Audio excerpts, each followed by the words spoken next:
The Upanishads teach that if you believe you understand Brahman, you do not.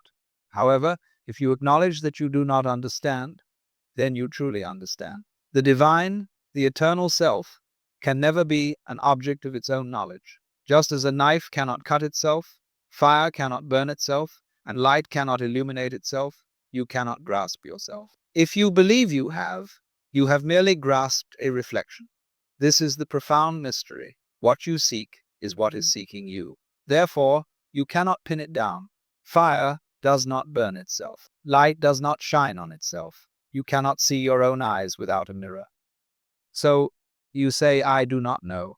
In that admission, something deeper listens. When you truly do not know and release all mental grasping, you find yourself at peace with the mystery. And curiously, in that moment, something deeper listens. Here lies the paradox. When you stop clinging, you begin to feel stronger. Most of us constantly expend energy to manage everything, planning, worrying, striving to ensure everything goes our way. It is exhausting. We try to control life as though we are the ones running the show. But the moment you stop holding on, stop defending, stop trying to force things, you free up that energy. And it does not disappear. It returns to you. That is the paradox. You gain real power by letting go of control, not by giving up, but by trusting the Tao, the natural way of things. It flows and moves effortlessly, supporting all things without the need to dominate them. It accomplishes tasks without taking credit. It simply moves on. That is the kind of power that requires no proof. The more you trust, the more power you have, not over others, but in harmony with life. When you let go, you do not lose anything. You gain alignment. You flow with something much larger, something that has been holding you all along. Letting go is not weakness, it is wisdom. The path to oneness with the calm universe is not through control. Trying to control the universe only disturbs it. It makes life feel like something external to conquer. The more you attempt to conquer it, the further it slips away. You make it feel separate, something to be managed. But when you begin to trust it, like you would trust another person, something shifts. You say, let us see where you are going. In doing so, you are not just speaking to the universe outside you, but to yourself as well. For in truth, you do not know where your decisions come from. They just emerge as if by themselves. This is the strange thing about trust. It may seem like a risk, but it is actually a return to how things naturally work. You trust your heart to beat. You trust your nervous system to wake you in the morning. You may even say, I want to wake up at 6 a.m. And more often than not, you do. As if something within you knows, even when you do not. Let life flow as it does, and you will begin to move with it. When we make decisions, we worry. Did I think it through enough? Did I miss something? But the truth is, you can never consider all the factors. The number of variables in any situation is infinite. You think you have it figured out, but you have not. So, you go through the motions, weigh the options, and when the moment arrives, you make a snap judgment. It comes almost by itself. Sometimes you have a vague sense of the outcome. Sometimes you make a decision based on reason. More often than not, though, you forget all the variables that could have gone wrong, and somehow it works. That is the mystery. The issue is not in making decisions, but in thinking you can make them perfect. When you try to decide with total certainty, anxiety builds. But when you relax, something deeper takes over, something already knows. Great business people are not those who try to control every detail. They are the ones who delegate authority, trust others, and allow a process to unfold. In doing so, they create a system that operates like a living organism, not a machine, not a dictatorship, a living body, because life functions this way. Constant delegation, trust at every level. Cells do not report back to central headquarters. They act, and in doing so, they cooperate in a system far more intelligent than any one part could understand. This is the wisdom of evolution itself. This is why democracy is more effective than monarchy, not because it is always right, but because it allows for a kind of synergy, the intelligence of a complex system made up of individuals who do not fully know what is going on, but who together form something that works. That is the pattern of nature. Intelligence spreads not through force, but through participation. When you let go of control and trust others, you do not weaken your position. Instead, you align with the same dynamic that propels life forward. To trust is not to be naive, it is to be aligned with the very structure of existence.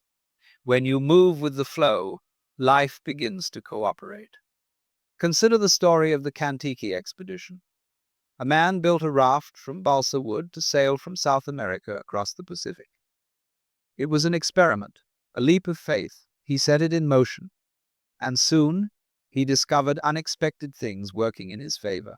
When the wood got wet, it swelled, and the ropes tightened, securing everything. Flying fish landed on the deck each morning, breakfast delivered. He had not planned for any of this. He was not struggling against nature.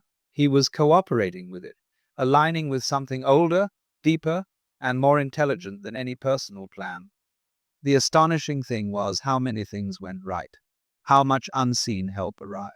When you stop resisting the current, stop trying to dominate the ocean, you find it already knows where to take you. You are not in charge. You are part of something vast. The more you allow that to be true, the more everything starts to work. Not always the way you expect, but the way it needs to. This is the practical wisdom of life. Not just virtue, not self-sacrifice, but the necessity to let go of control. In earlier times, people spoke of utopia as a dream. Now, it is urgent because if we do not learn to enjoy ourselves, we will destroy ourselves. In an age of leisure, people must know how to be at ease. If not, we will destroy the future of humanity through boredom, anxiety, and endless conflict. It is already happening. People are picking new scapegoats, each side blaming the other, yet none of it matters. The root cause is not left or right, good or bad, us or them. The root cause is fear, the fear of letting go and trusting what we do not control. The paradox is this: you must learn to enjoy yourself. You must risk following what brings life, not in a selfish way, but because that is how intelligence works. That is how it always has. You do not, you need to fight to be good. You need to relax enough to remember what you are. If we do not learn to enjoy life with depth and sincerity, we will continue tearing each other apart, convinced we are saving the world. So we return to the question, what do I want? The honest answer for most of us is, I do not know. And that not knowing, if you sit with it, is the beginning of something extraordinary. When you stop to ask from the depths, not the surface of the mind, the answers you once thought were true begin to fade. At first, you name things comfort, love, security. Those may satisfy you for a time, but then you realize they are not quite what you seek. Finally, you arrive at silence. Why do you not know what you want? For two reasons. One, you already have it. Two, you can never truly see yourself. You are the source of wanting. A knife cannot cut itself. A flame cannot burn itself. You cannot grasp what you are. And in that mystery, something stirs. What I want is what you want. And I do not know what you want. Surprise me. That is the link. That is the kinship between I and you. Everything is falling apart. Not just you, not just your plans, everything. We are in constant dissolution. Every structure, every hope, every tower. The world that men set their hearts upon turns to ash, or if it prospers, it vanishes like snow on desert sand. All of it fades. The cloud-capped towers, the beautiful palaces, the great globe itself will dissolve. And like an insubstantial pageant, leave not a trace behind. This is not something to fear. It is liberation. You do not have to let go because there is nothing to hold. Nature is already letting go for you. When you stop resisting the inevitable, when you stop pretending that permanence exists, you stop struggling, you stop grasping, and then something else appears. A power you did not create, an energy that is not yours, yet flows through you. It had been hidden behind your efforts to control, but now it is free. And so are you. Anytime you let go of control, truly let go, you discover something curious. You gain access to a power that does not come from force, not from manipulation or resistance. It is something entirely different. It is energy that arises when you stop wasting yourself on self-defense, when you stop holding up the illusion of control. Most people are constantly trying to manage things, trying to bend the world to their will.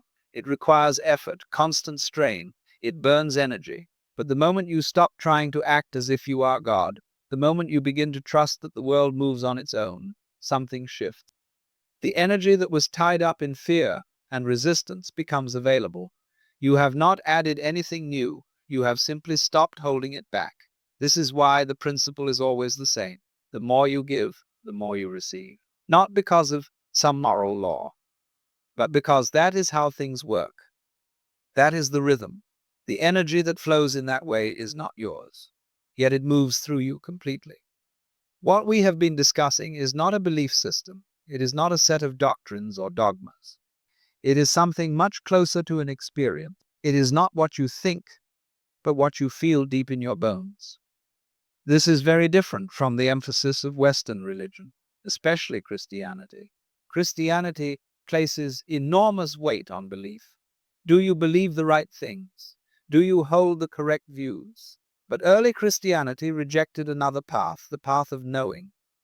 Not belief, but knowledge gained through direct experience. The Gnostics spoke of three kinds of people: the spiritual, the psychological, and the wooden. The wooden were those most entangled in materiality, identified completely with the body. Orthodox Christianity rejected this idea, perhaps for good reason, because matter is not enemy of spirit. At the heart of Christianity is the idea of incarnation, God becoming flesh. But somewhere along the way, that insight was lost, and belief took its place.